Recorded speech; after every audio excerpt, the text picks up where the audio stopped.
Property rights, explained by Stefan Molyneux.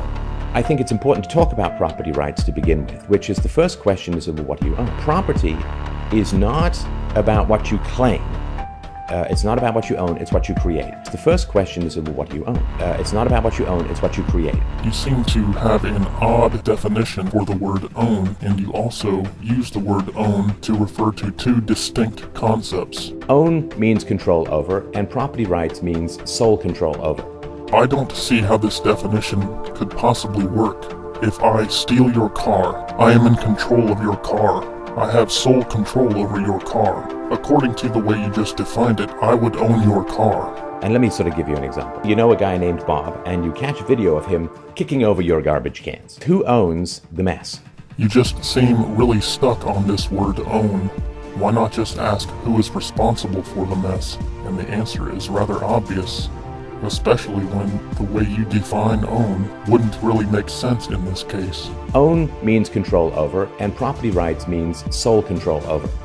It makes a lot more sense to ask who is responsible for the mess than it does to ask who has control over the mess. Well, who owns the mess is who created the mess.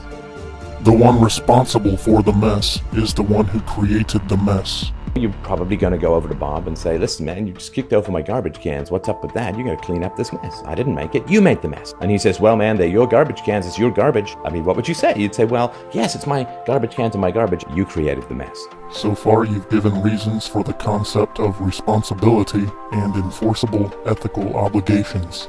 Let's give another scenario, which is that Bob, it turns out that he's epileptic. He just had his first seizure, and as he had a seizure, he knocked over your garbage cans. You wouldn't say, well, Bob, it's your fault, your responsibility. Right, it either is your responsibility or it is not your responsibility. To use the word own, especially when you define own as control over, just confuses the issue. Since own typically either means the right to control something or responsibility for something, as in, if you did it, own it. Because you'd say, well, this guy is a victim of something wherein he no longer had control of his body. What's the first thing you have control over is your own body. So you own your body. You are responsible for the things you have control over. You don't necessarily own everything that you have control over. So full sole single control over property is the first criterion for property rights. I really don't know why anyone would consider this terminology to be rational. If I take possession of your property, I have sole control over your property. Therefore, I meet the condition that you just prescribed for property rights. And since you don't have control over that anymore, you do not meet the condition for property rights. It just seems completely ludicrous. And next, it looks like you purposefully stop yourself from saying the word responsibility for some reason. I suppose it's because you think it supports your particular idea of what property rights is. Like if someone says something racist and horrible or something like that, they own that statement. That person is responsible. They typed that tweet. Now, of course, everybody understands that you own the effects of your actions. People understand that a word can be used to convey different concepts. In this case, the concept of the right to control something and the responsibility for one's actions. If I take control of your gun and shoot someone with it. Own means control over. The fact that I have control over your gun does not mean I own your gun. You would still own what I have control of, and I would still be responsible for my actions. The foundation of property rights is morality.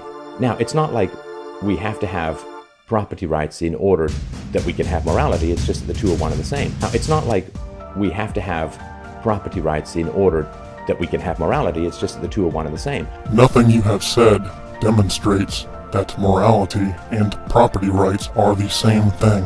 And think about this when you have kids, right? If you have kids or you're around kids, you will start bringing moral considerations to children. Even before they understand the concept of mine and yours, you will have probably some sense of don't do this, don't do that. Now there is like don't take and stuff like that. But generally with kids, we say not, this is your exclusive property. If there's a toy that two kids are fighting over, we'll say, you take a turn, then you take a turn, share, and so on. We will put morality on children before we put abstract property rights on them. And I think that's really important. So we teach kids morality by teaching them to share control over things. Now, it's not like we have to have property rights in order that we can have morality. It's just that the two are one and the same. And morality is the same thing as property rights, and property rights are... And property rights means sole control over. So we teach kids morality, which is property rights, which is sole control over, by teaching them to share control over things. So I hope this clarifies at least the beginning of a discussion about property rights. And if you ever want to really confuse someone, have them argue against property rights and reply to someone else. And they'll say, wait, I said something. It's like, well, then you're accepting that you own yourself and the effects of your actions. Is a great trick.